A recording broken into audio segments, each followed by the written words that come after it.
I wanted to talk to you really quickly about a subject called water weight. Now, some of you might be familiar with this term and know what it is, and others it might be a bit of an alien concept. So I saw a demonstration that a chap called Jordan Syatt did the other day online. Jordan Syatt's a really good strength coach, by the way. And he used three things. He actually used bread, but I'm going to use a dry dishcloth, which works the same way. He has scales, and he has a tub of water. Now, if I take that dry dishcloth and I weigh it, it weighs about 15 grams. Now, I take the same dishcloth and I pop it in water.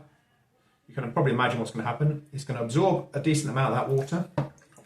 Now, if I weigh it again, it's about 45 grams. So the weight of that dishcloth is now 3 times what it started as.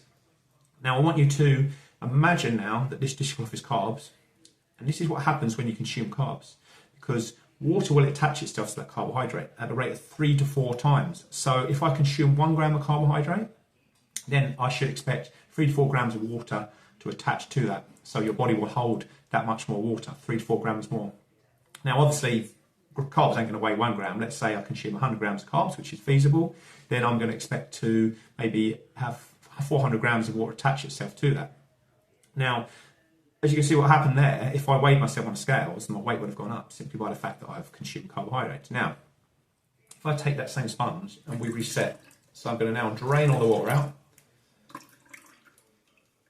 and weigh it, it goes back to 15 grams. Now, that ringing that I just did there, that's effectively what happens when you go keto.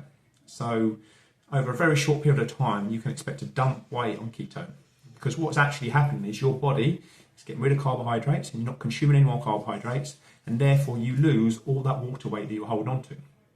And so you see a really quick change in your weight, but then what happens, you come to a screeching halt.